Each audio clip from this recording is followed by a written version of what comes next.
Hindi ka karapat-dapat na abogado eh. Hindi ka dapat magturo sa Ateneo. Sinasabi ko sa iyo ngayon.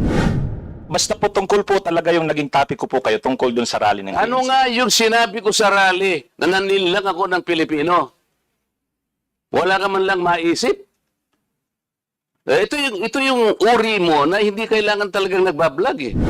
Pag sa liwasan Attorney, kasi, huwag mong nililihis ang usapan. Ano? Ang Hindi, yun po pinag-uusapan yung panlilin lang na sinasabi mo at pakulo. Walang kinalaman yung rally ng INC dito.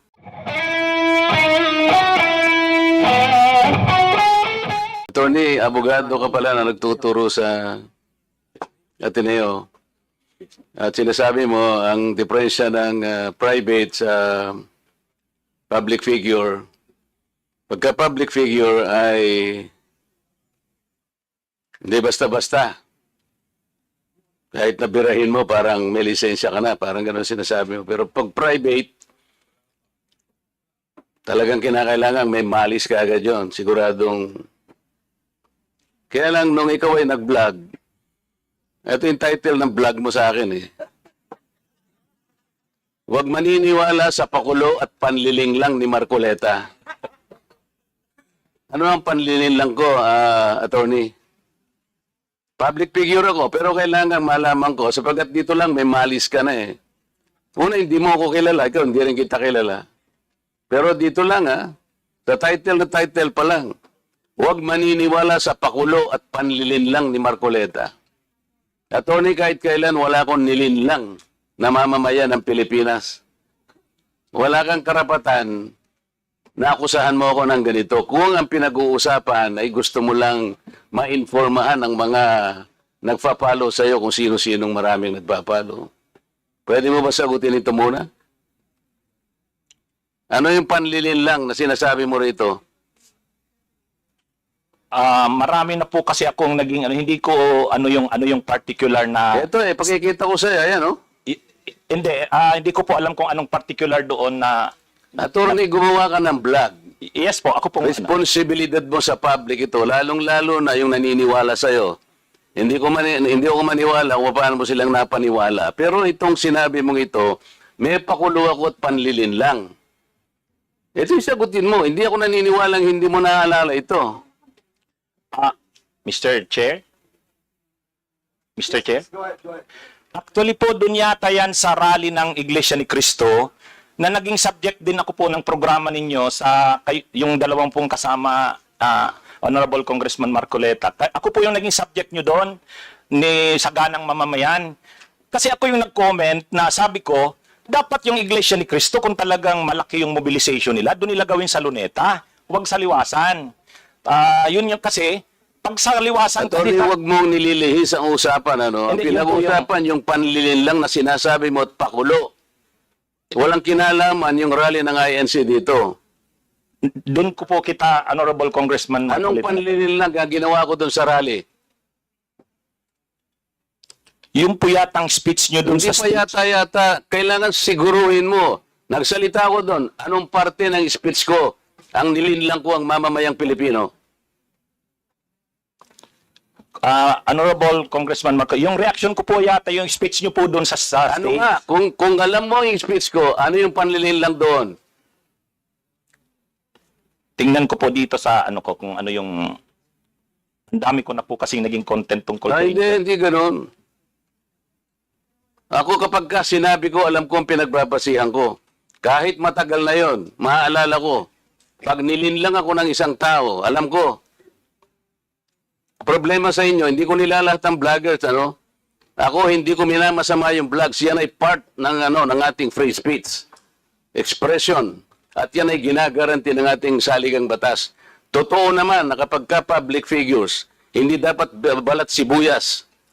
Hindi kagaya ng balat sibuyas ni Kong Barbers, alam ko yan. Pero hindi nangangahulugan. Kailangan i-establish ninyo. I-establish mo. Ikaw ay abogado pa rin, kagaya na sinasabi mo, nagtuturo ka pa sa isang reputableng institusyon.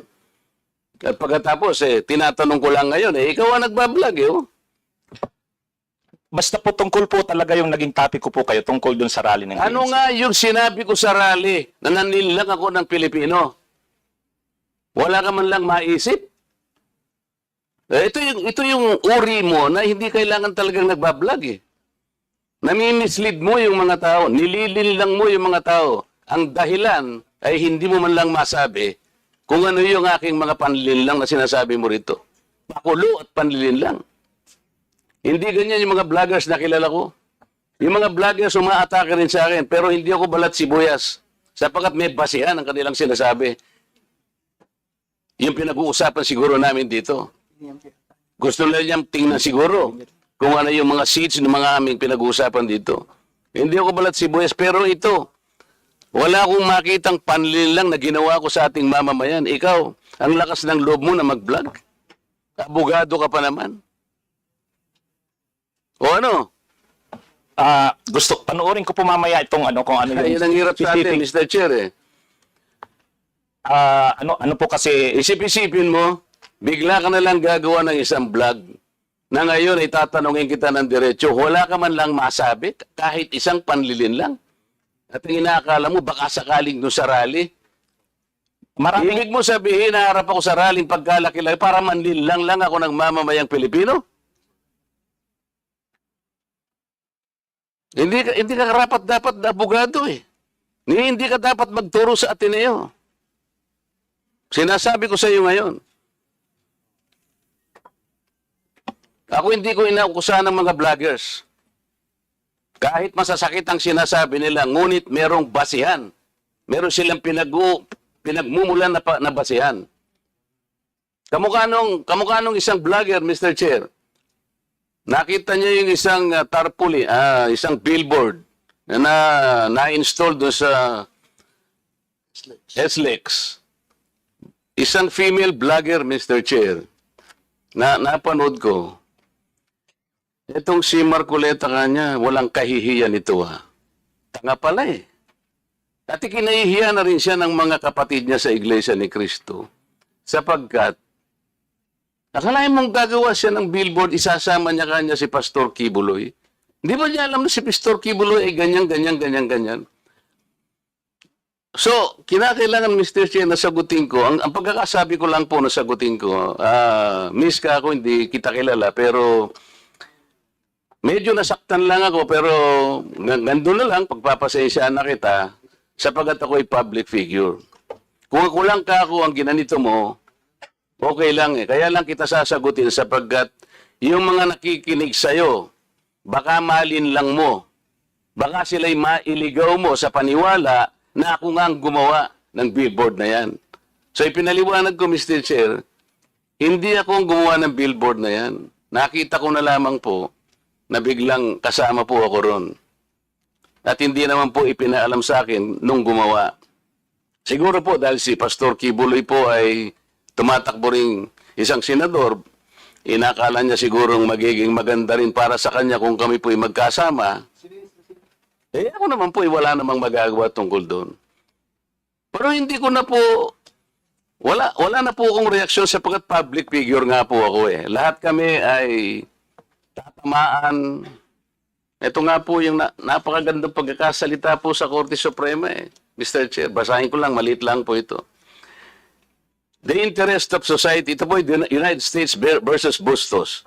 The interest of society and the maintenance of good government demand a full discussion of public affairs. Complete liberty to comment on the conduct of public men is a scalpel in the case of free speech. The sharp incision of its probe relieves the abscesses of officialdom. Men in public life may suffer under a hostile and an unjust accusation. The wound can be assuaged with the balm of a clear conscience. A public officer must not be too thin-skinned with reference to comment upon his official acts. Kaya ko na lang siyang i-tolerate, Mr. Chair, yung babaeng yun eh. Pero ikaw, attorney, dahil sa attorney ka, yan ang sinasabi mo, at nagtuturo ka pa sa isang reputable institution, dito lamang sa title mo eh. Huwag maniniwala sa pakulo at panlilin lang ni Marcoleta. Pagkatapos tatanungin kita ngayon, kung anong panlilin lang ang ginawa ko, wala ka man lang masabi.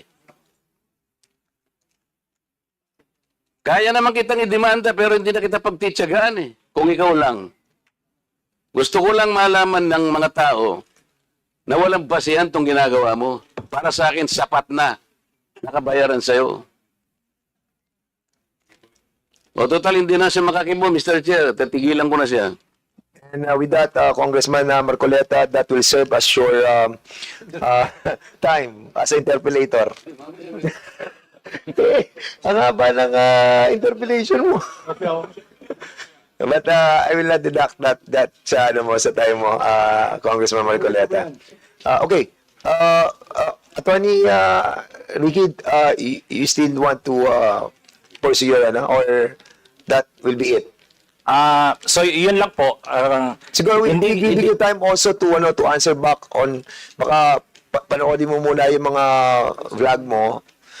Later on, you can approach us if you wanted to defend your ano. Eh, dapat nga, madisbar pa yan eh. You have your time, Congressman Marcoleta. We'll be giving time to Attorney Ricky to defend himself. Ano lang po to have siguro, fairness, ano, and Mr. Chair? maging equal lang treatment natin sa lahat. What we wanted here is to be fair, no? Para give also a chance to Attorney Ricky para to prove himself by watching yung mga vlogs na ginawa niya. Sige, go ahead, sir. Mr. Chair, yun po yung sinasabi ko na kapag kakasuhan halimbawa ang isang vlogger tulad ko sa ganyang sinabi ko, kung public official yung naging subject ng aking vlog, ipo-prove na malicious yung intent ko. Yun yung pagkakaiba. Pagka-private naman, hindi, presumed ka agad na malicious. So, yun po yung pagkakaiba. Kaya, yan po yung ano. Ang isa pa, yung mga members po ng Congress, lahat po tayo, kahit ordinary citizens, may freedom of expression, freedom of speech. Kami ring mga vloggers, mayroon.